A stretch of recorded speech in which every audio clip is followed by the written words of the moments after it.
Hi, I'm Lee Shuqun from Sally's Book Talk. This week's editor's pick, we're chatting about aimless hustling. Previously, there was a viral phrase online saying life is all about hustling. Indeed, for individuals, the world is so big. If you just stick to routines every day without properly hustling, you might regret it when you're old. For businesses and organizations, they also need to constantly hustle, iterate, and innovate to stay vibrant long term. But have you ever felt that sometimes you don't even know what you're hustling for, just passively following others in pointless hustling, blind hustling, even getting exhausted by the hustle without feeling any gain?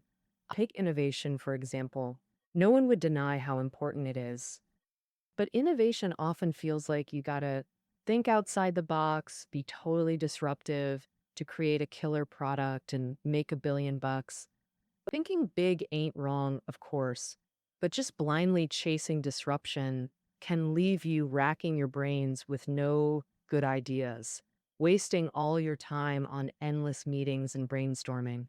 And next Monday, the book we're telling you about is called Micro Innovation. This book argues that to achieve innovation, you don't always need to smash the old framework. Instead of aimlessly hunting for answers everywhere, focus within the framework, use what's already there, and innovate in the simplest way possible. The two authors of this book are both big shot experts in innovation. They analyzed hundreds of hit products from top companies like Johnson and Johnson, GE, P&G, and found that while each innovation has its own flair, they actually boil down to 5 micro innovation strategy models. From a blockbuster smartphone to a marketing stunt that wows everyone, from an amazing stage play to a slick process, all the clever ideas in our lives and work can be nailed using these 5 strategies. Now that we've got the strategy models for innovation, another must-have is solid data analysis. Our society keeps pushing for data-driven talk, but we got to grasp the truth behind the numbers. You need to know a bit of basic statistics. The book for Tuesday is called Simple Statistics. It walks through the 3 stages: data collection, analysis, and presentation to show where things can go wrong and how we can wise up to avoid being tricked and steer clear of making the same blunders. For instance, your business made some recent tweaks and coincidentally sales dipped a bit. Some folks would jump to the conclusion that it's all because of the changes and rush to undo them. But maybe the sales fluctuation has zero causal link to these adjustments. It could just be the normal phenomenon of regression to the mean. In other words, the likelihood of events happening fluctuates around an average. Even if you do nothing, it might drop or rise before bouncing back to the mean. If you don't understand what the data really means and act impulsively, you could end up worse off. On Wednesday, the book we're tuning into is Balanced Scorecard. This book was dubbed by Harvard Business Review as the most influential strategic management tool of the past 100 years. Studies show that over 70% of business failures aren't due to flawed strategy, but weak execution. Many people at work know this firsthand. Plans look slick on paper, but fail to get off the ground or deliver results. To this, the Balanced Scorecard book answers with one phrase: measure first, then act. That means first turn strategy into measurable performance metrics, then build action plans based on those indicators. But many managers take a crude, simplistic approach when setting metrics, only looking at financials like revenue, costs, profit margins, etc. However, in the information age, competition has shifted focus to elements like products, customers, brands, processes, and talent. Plainly put, without these elements, financial outcomes won't happen. So the balanced scorecard includes metrics across 4 dimensions. Besides financial, there's customer, internal processes, and learning and growth. How exactly is the balanced scorecard developed and put to use? Are the metrics your boss loads onto you even reasonable. We'll listen together on Wednesday.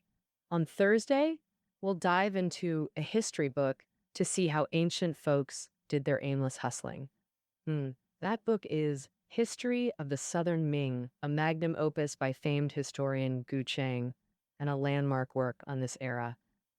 It holds significant sway in historical circles both at home and abroad. After Li Zicheng seized Beijing and the Chongzhen emperor hanged himself, the Ming dynasty collapsed. But southern areas remained under Ming control, and anti-Qing forces, including the legitimate southern Ming court and resistors like Li Zicheng, Jiang Shanzhan, Zheng Chenggong, weren't as feeble as we might think. However, these forces were all self-serving and hard to unite, with many making foolish moves. For example, what was the main conflict that the Southern Ming Court failed to see at the time? They actually devised an absurd strategy, borrowing Qing troops to wipe out Li Zizheng, then splitting the country with the Qing dynasty across the river. Why? This national policy was dead wrong. What did Shikafa, whom we studied in history textbooks, do back then? As a military star of the Southern Ming, what did Zheng Chenggong's failed counterattack signify? After all this talk about hustling and aimless hustling, how can us ordinary folks live freely in this hustling world? The book we'll cover on Friday might just give you some inspiration. This book is The Roots of Romanticism by the renowned philosopher and thinker Isaiah Berlin.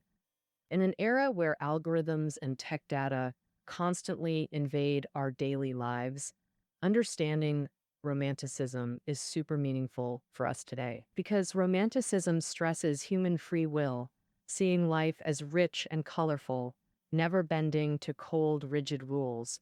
Life's meaning is always for us to develop and create ourselves. Only then can we gain true freedom.